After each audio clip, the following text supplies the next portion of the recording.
Why? Why is coding in Europe still so difficult? If we ask for the reasons, the first one is obvious: missing coders. 140,000 open IT vacancies only in Germany last year. But if we dive a little bit deeper, there's a bigger problem. Processes.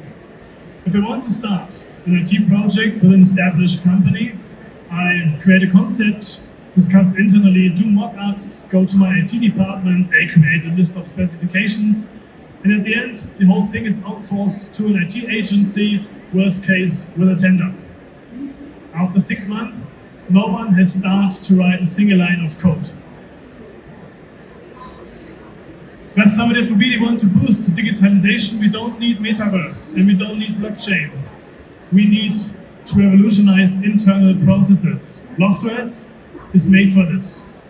We are one of the most extensive no-code solutions on the market. We help normal people like my mother to create even complex web solutions without any coding skills.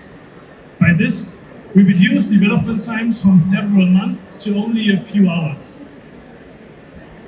The issue is so big that even Gartner predicts that 65% of the entire development market will be covered by no and low code platforms. Fun fact, the entire internet consists of 56 functionalities. Loftwares already covers 41. Next year, we believe that we will be able to recreate 60% of existing web applications only with no code. There are two major USPs.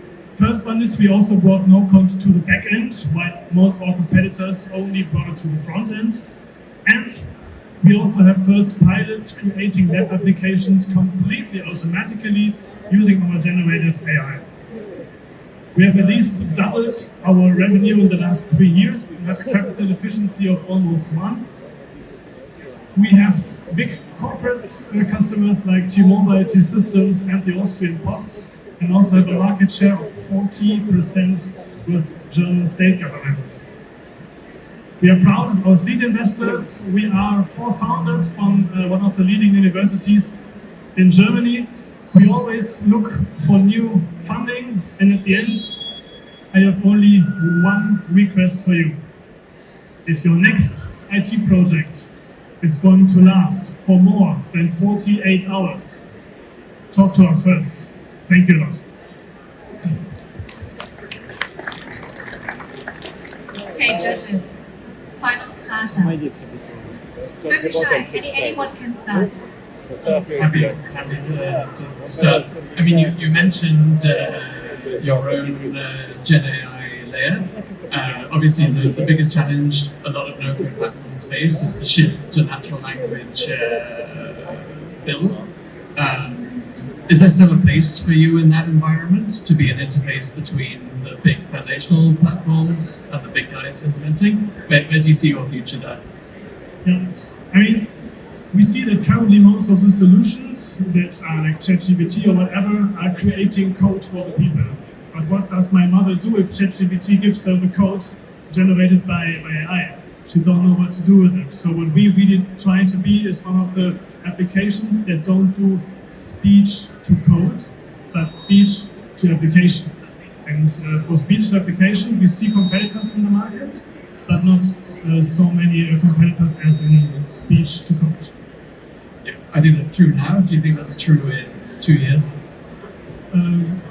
Probably there will be more as we just see how big the market is. And we will just try to make sure that we are one of the players who is in the market. Okay, very good, first of all. So how are you going to ensure that people like your mother, which doesn't have background in software development, that the product, the final product, is secure by design, as data is secure by design, and all the other stuff? Yeah, that's the biggest challenge actually. We work with 5 people just for UX and design to make it happen. In comparison to competitors like Bubble.io, for example, we don't put coders first, because if you go to Bubble, for example, you see that they have a lot of IT specifications. On this one screen you saw it, we really try to make everything super simple. And then, of course, we come with Laughter's Academy, we come with Laughter's knowledge base, and we try to prepare as much as templates as possible to have the wow effect and the aha effect for the normal people, like the easiest, and then they can edit by what you see is what you get. So if this is coding for dummies, who do you think is going to be your main audience in, let's say, I don't know, 2 years? You mean like the customer audience? Yes. Yeah. So we already see it actually like two phases. If we talk to big corporates, like the one I showed, here we talk directly to the departments that have a need. And this can be any department actually who are in this, who have like a web application need. If we talk to smaller companies like SMEs, here we talk directly to the IT heads because they have the issue that they don't find coders. Because if you are a coder, you're of course more likely to go to Siemens, Google, Amazon and work there instead of going to a small SME somewhere in the western part of Germany. So this is where the two customer differentiates, like the differentiates by the size. Just real quick, you mentioned speech to code. Is speech your main UI, or is that just one of the ways that you can interface with the application? I mean, when we talk about speech, we normally mean like typing, right? We think from typing to from speech to typing is easy. But currently, actually, no. We see that most of our users are still like using the drag and drop editor that we have. But probably also because our speech to application tool is still too bad to really make it happen, but we'll be better in the next one, for sure. Okay, I think time's up, so we'll give him a round of applause. Thank you so much. For the last